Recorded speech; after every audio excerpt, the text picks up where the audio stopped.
Your friend in Central Illinois.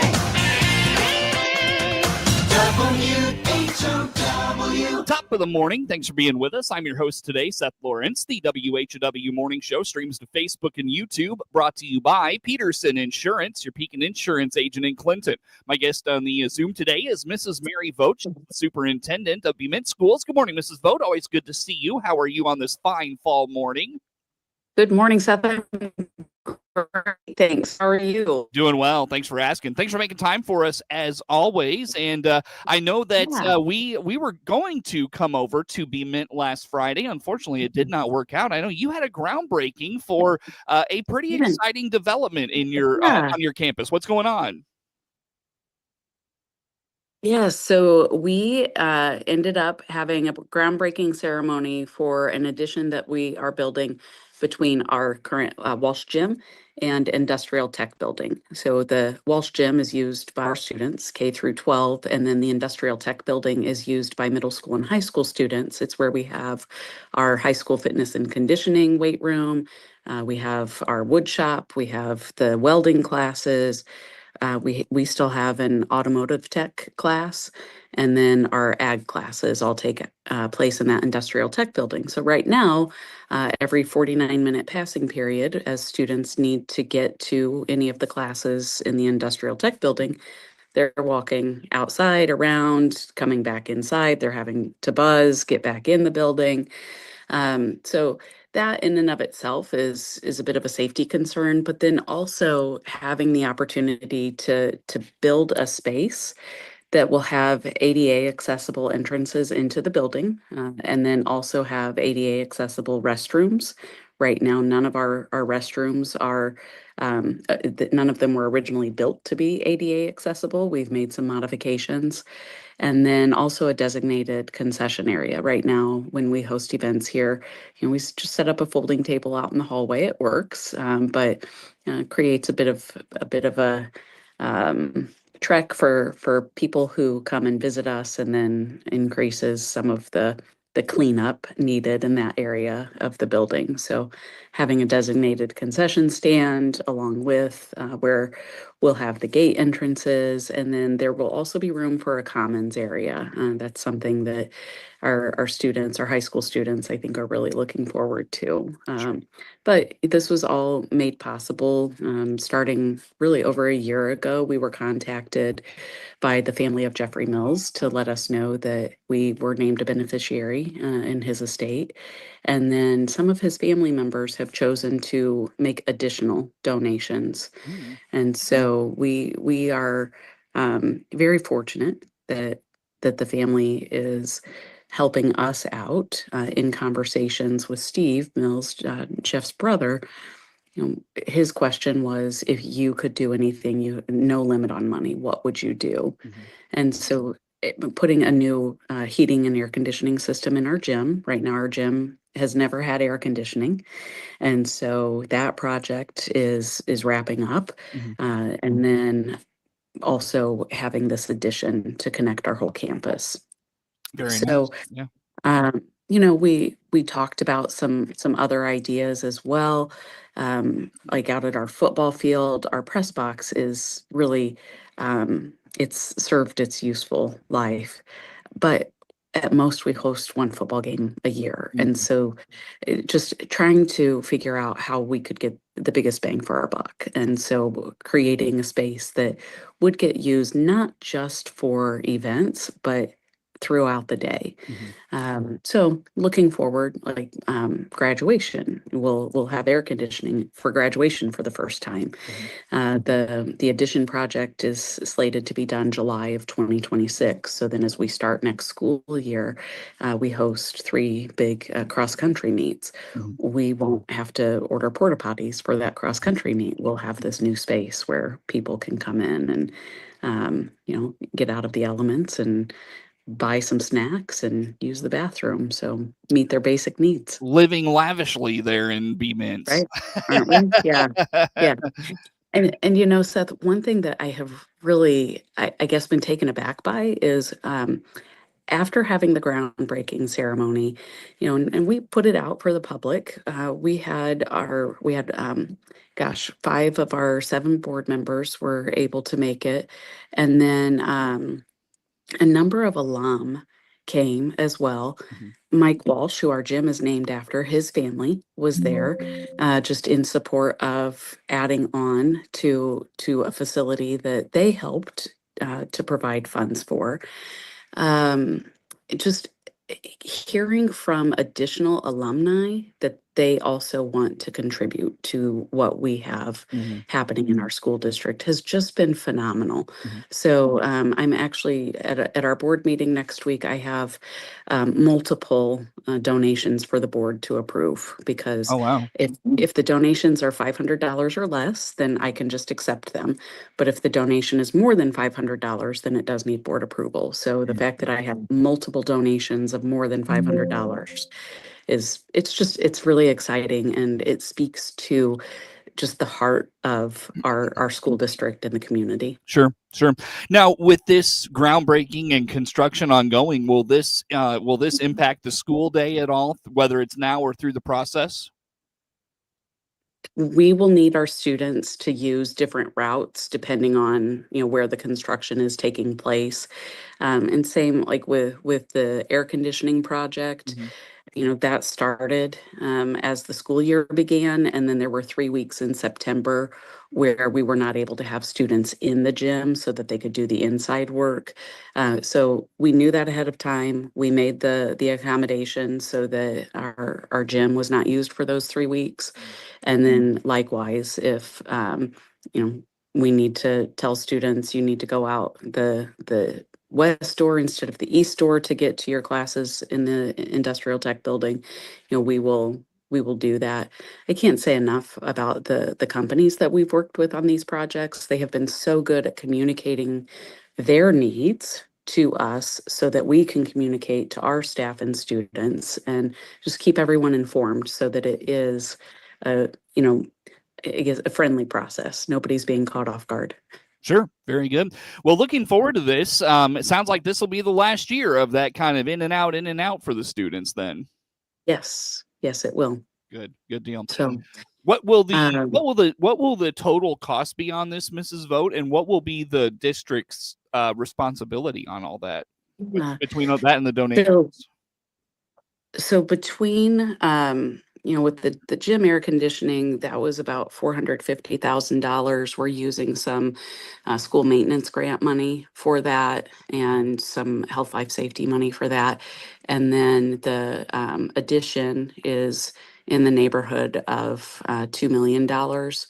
So what the district did was sell working cash bonds.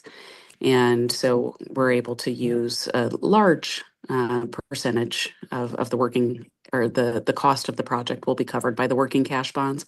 But then the donations coming in are going to shift because money that we had earmarked for this project, I want to honor those donations and recognize the people making a significant contribution. I want to make sure that they know it's going towards this addition.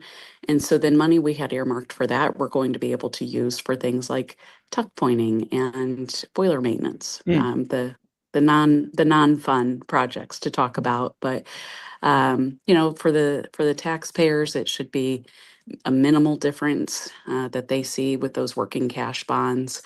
Um, I think overall, like $4 difference in property taxes. So again, in my opinion, that's not significant. We spend more than that on our drive-through coffee.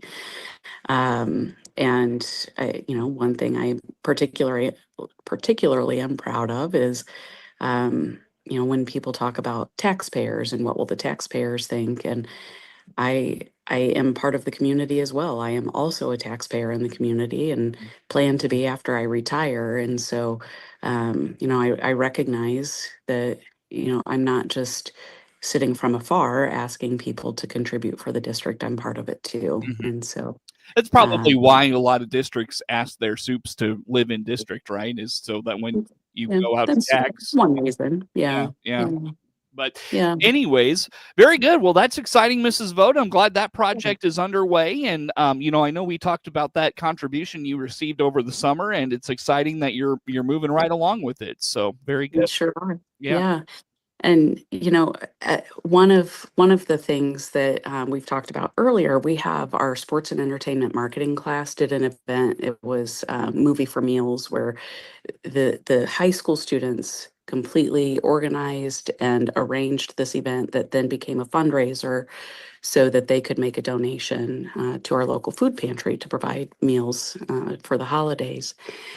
And it was supposed to be, they were supposed to come up with a project that they would use for their final, but they did their project in October. So the teacher and I were talking about just what they could do then for their final. And I've been just so impressed with their work and their creativity. I asked if the teacher would consider having them do a marketing pitch for the school district. And so the class is being divided into teams. Each team is responsible for a marketing pitch. So I went and spoke with them earlier this week, and hearing their feedback on their perception of our district is incredible. They were saying things like, yes, we're small, but our district has a lot of heart. Yes, we're small, but we make connections with our teachers. And there are a number of students in the class who have previously gone to other districts. I mean, from suburbs of Chicago to other rural communities. So to hear their perspective and then their take on having this building project, that that feeling of they feel like we still care about the students here and we want the students here to have some modernized facilities. Nice. Very good. That is encouraging to hear. Very good. Yeah. Very good. Well, on that note, Mrs. Vogt, you've taken us all the way to a break. So Okay. on that note, let's take a break. Mrs. Mary Vogt, Superintendent of Bement Schools, on the Zoom with us. More to come with Mrs. Vogt on the WHOW Morning Show.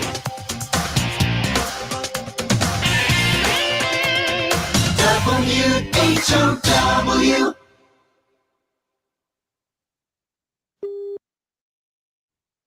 Let's check the opening numbers now at the Chicago Board of Trade on this Wednesday. Jim Taylor, RFD Radio Network. Corn starting the day slightly lower, beans higher, wheat lower. December corn 4.30 and a quarter, down 1 1/4. March corn down half a penny, 4.44 and a quarter. May corn 4.52 and a half, down a penny. November beans up 12, 11, 20 and a quarter. January beans 11.25 and a quarter, up 3 1/2. March beans up 4 1/4, 11.32.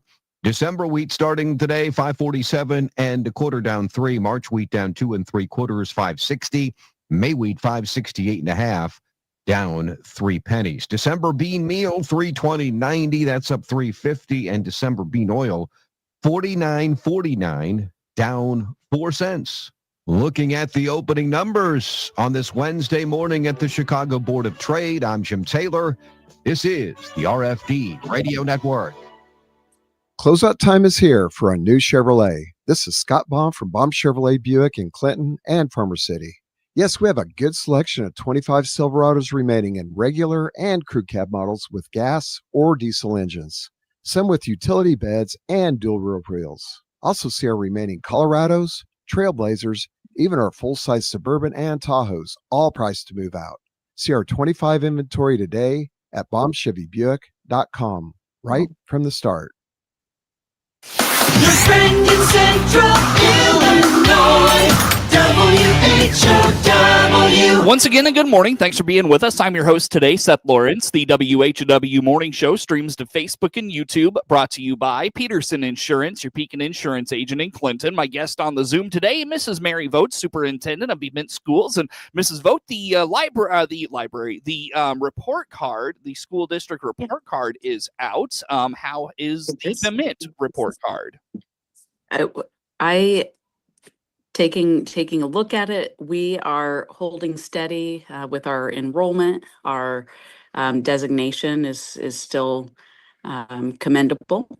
So I had the opportunity to hear State Superintendent Dr. Tony Sanders speak yesterday to a group of area superintendents, and hearing his description of what is yet to come with modifications to the district report card. So others possibly have talked about there were new cut scores this year to designate between students who were meeting, exceeding, et cetera. And what the state is looking at doing is also modifying just the criteria for, an exemplary school district or an exemplary school compared to commendable, targeted.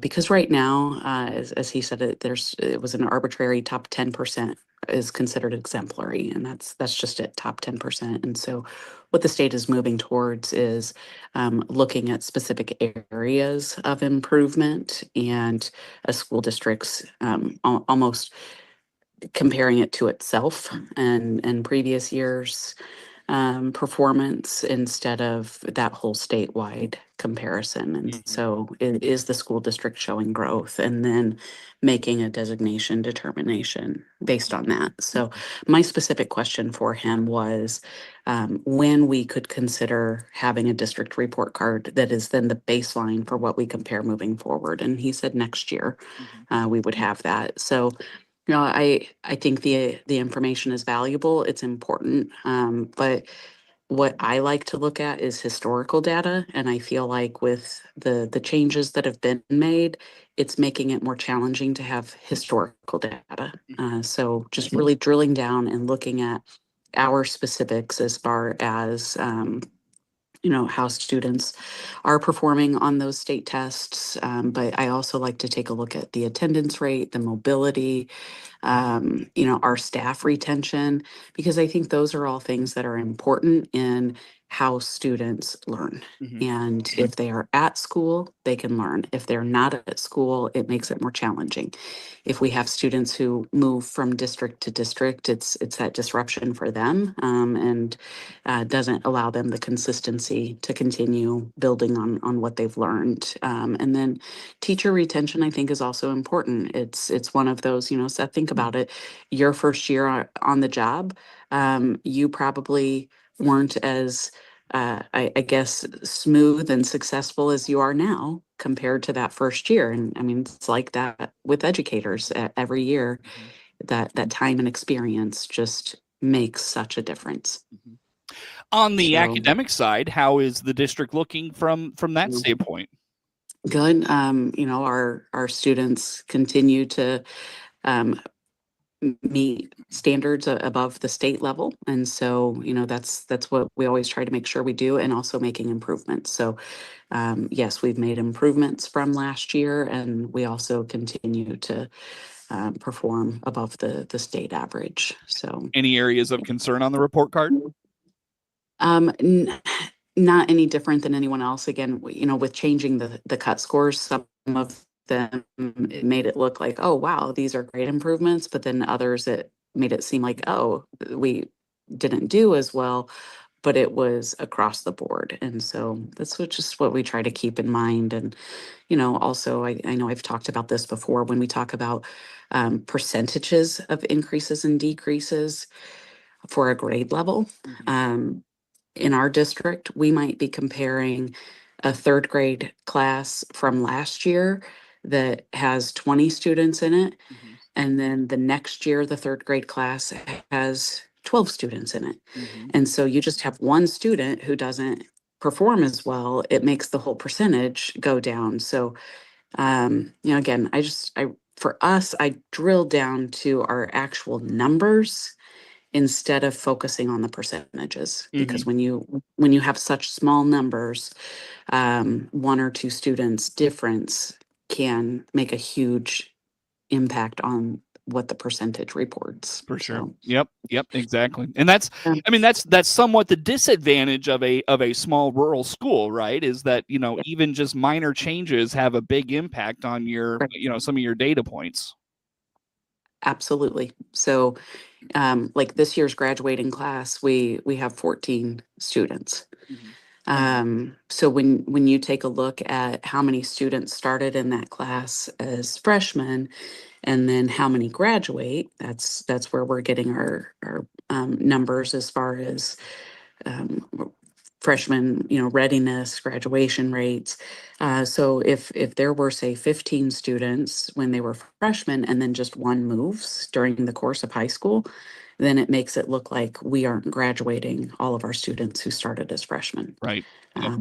But yeah, so again, is it important to look at the data and make sure that we're making progress? Absolutely. Mhm. I have a hard time, though, with comparing our percentages to surrounding districts when we just don't have as many students. Right. And that's the variation in districts, and each district is kind of its own little universe, So, but Yes. on that note, Mrs. Vogt, I look at the clock. Let's quickly dive into the levy. How's the levy looking Okay. for this year? Levy's looking good. I always like to remind people the tax levy is based on our totally equalized assessed valuation, Mhm. so commonly known as the EAV. And what that EAV tells us is how many dollars will be generated, so that we know the tax rate that we will request. So our numbers are looking like from last year, our anticipated levy amounts for Piatt County and Champaign County were roughly 6.5%. And looking at this year, that anticipated EAV is about 7.25% increase in funds available. So my goal is always to ask for as much money as we can while keeping the tax rate level. Mhm. And so this year it's looking like we'll ask for between a 6 and 7% increase from the previous year in our levy amounts, but that keeps our tax rate level Mhm. for the district. Yeah. How much are you watching the potential of cuts to the mandated categoricals? I guess unfortunately for us, like we feel it every year. Every year I move money into the transportation fund because we just don't ever get the full payment. That's something else that Dr. Sanders spoke about yesterday. And I think for us as superintendents, we talk about mandated categoricals, but people don't always understand what that is. So starting to have the conversation saying that there are mandates from the state for school districts to provide certain services, but so the unfunded mandates Mrs. are Vogt, the I don't mean to do this to you. I have to cut you off. I am so sorry. Mrs. Mary Vogt, Dang it. Superintendent of Bement Schools, our guest on the Zoom Network News on the way. Seth, I was ready to give a school finance lesson.